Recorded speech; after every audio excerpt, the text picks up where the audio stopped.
I have my coffee today because I think that this will make me happy during this video. I really don't think it's gonna work though,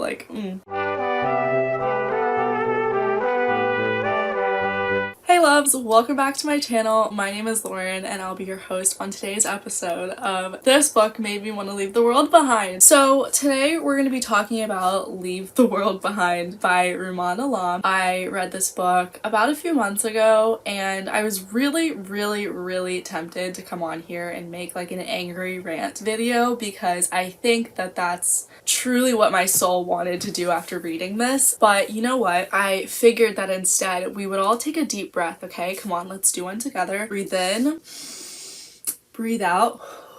We're gonna take some deep breaths and instead approach this like the intelligent individuals that we are. And I'm going to tell you why I hated this book, but then I'm also going to try to save this book by telling you guys about what I heard from the author and how it is somewhat different than how I interpreted it. Hopefully this will change my mind about this book, but I really have a feeling that it's absolutely not going to, but we're gonna see anyway. So without further ado, let's get started. I think first what I want to do is read the blurb of this book because I think that this is where the root of all my problems with this book started, was with the blurb. So children, let's sit for our reading time. Amanda and Clay head out to a remote corner of Long Island expecting a vacation, a quiet reprieve from life in New York City, quality time with their teenage son and daughter, and a taste of the good life in the luxurious home that they've rented for the week. But with a late night knock on the door, the spell is broken. Ruth and GH, an older couple who claim to own the home, have arrived there in a panic. These strangers say that a sudden blackout has swept New York, and with nowhere else to turn, they've come to the country in search of shelter. But with the TV and internet down, and no cell phone service, the facts are unknowable. Should Amanda and Clay trust this intruding couple, and vice versa? What has happened back in New York? Is the vacation home, isolated from civilization, truly a safe place for their families? And are they safe from one another? Suspenseful and provocative, Rumaan Alam's third novel is keenly attuned to the complexities of parenthood, race, and class. Leave the World Behind explores how our closest bonds are reshaped and unexpected new ones are forged in a moment of crisis. So, I don't know what you heard from reading that, but when I read the blurb, I was super excited because I thought I was picking up a thriller type of book about this family who is staying at this house, but these people show up and they say that they're the owners of the house and that they need to stay there with them because there's something happening in New York, and the whole book is going to be about them, are these people who they say they are? Is something really happening in New York, or is that all just a front? I was really expecting some type of creepy The Visit movie type of book where you don't know who you're staying with. And this was absolutely not that at all. And I think that's probably my main problem with this. The more that I talk about it, I went into this with expectations that just were not met. This book is not about that at all. But at the same time, I also think that the writing was terrible, so we're going to talk about the word choice and writing of this book because I think that, again, this is another main problem that I have with this book, to where even if this book was about what it said it was, or was what the author's purpose was, I still would not recommend this book. And we'll talk about later what the author wanted with this book, because I did do some extensive research that really just pissed me off even further. First, I would like to start actually by reading a paragraph that I feel is an abomination to be included in this book. I was in fact so fuming after I read this paragraph that I actually considered not finishing this book. Boy, do I wish I hadn't finished it, but we wouldn't be here right now if we didn't finish it. So on page 10, this is page 10. Amanda and Clay have already arrived at the house, and Amanda decides that she's going to go to the grocery store because they don't have any food in their vacation house. Amanda volunteered to go to the grocery. They passed a store and she retraced her path. She drove slowly, windows down. Who drives with their windows down? My hair would be in shambles. Okay. The store was frigid, brightly lit, wide-aisled. She bought yogurt and blueberries. She bought sliced turkey, whole grain bread, that pebbly mud-colored mustard and mayonnaise. She bought potato chips and tortilla chips and jarred salsa full of cilantro, even though Archie refused to eat cilantro. She bought organic hot dogs and inexpensive buns, and the same ketchup that everyone bought.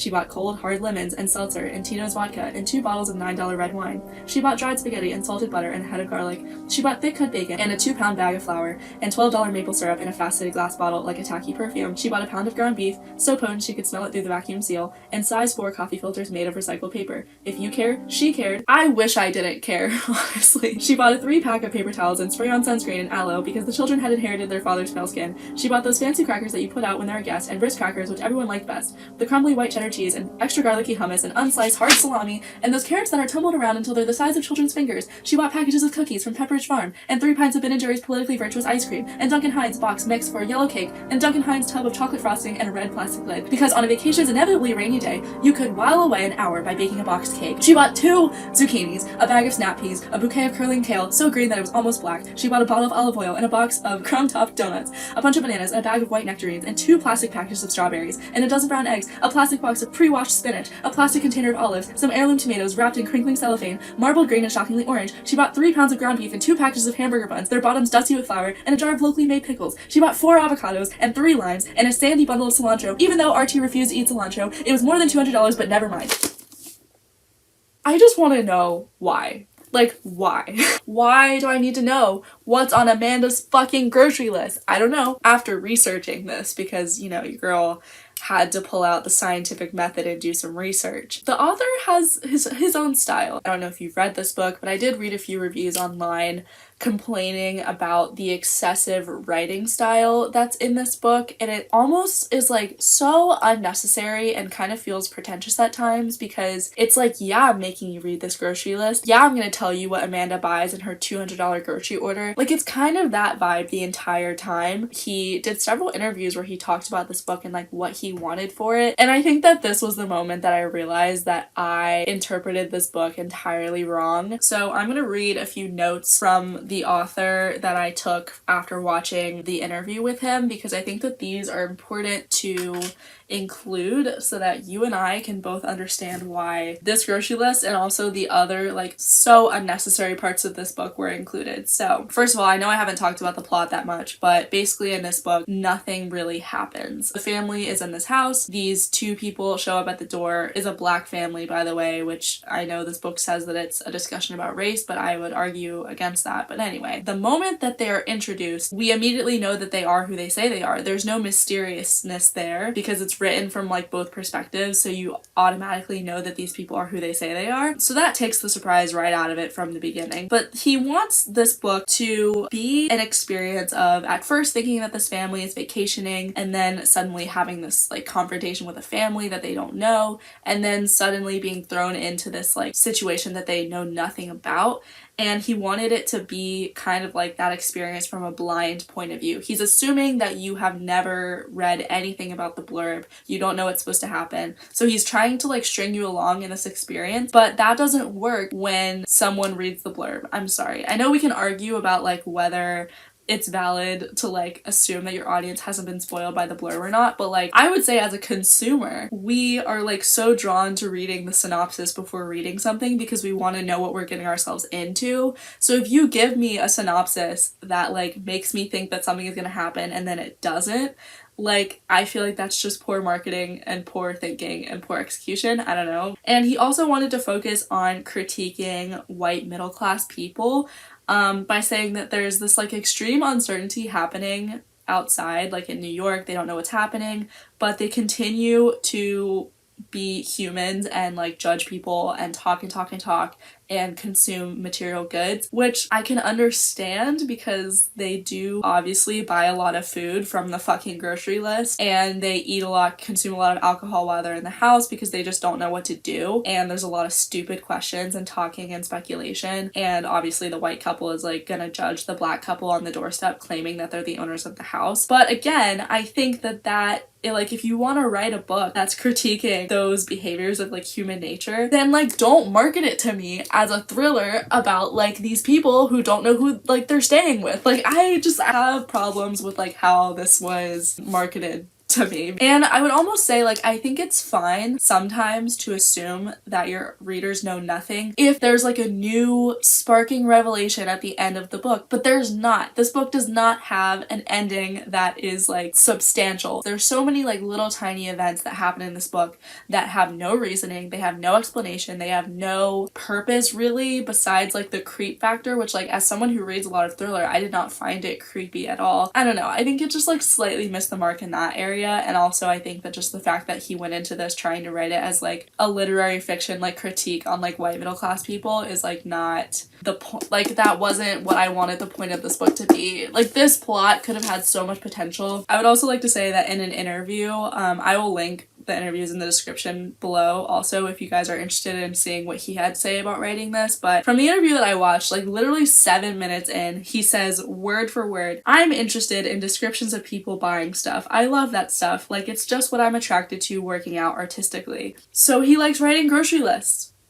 Okay, I just don't get it. It's just not my thing. I do not want to read about that. I don't think it's entertaining to read, and I don't think that it's meaningful.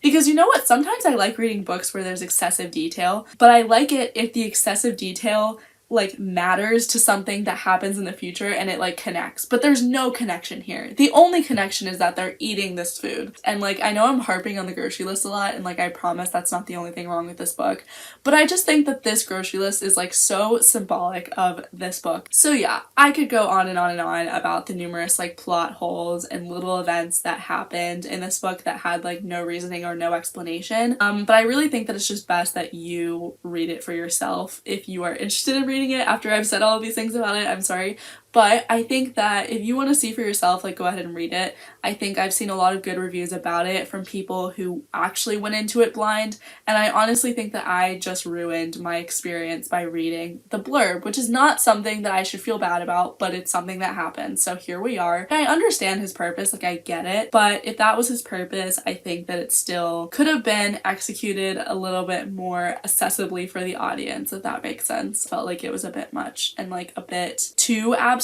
Do I still stand by my 1-star review of this book? Yes. Unfortunately, I know that that's harsh. I read the synopsis, I was excited for what I was expecting from it, and I didn't get that, and I also got, you know, pages about a grocery list and like abstract concepts that like I just wanted answers to that were not given. If I went into this reading it blind, I might give it more stars than I did.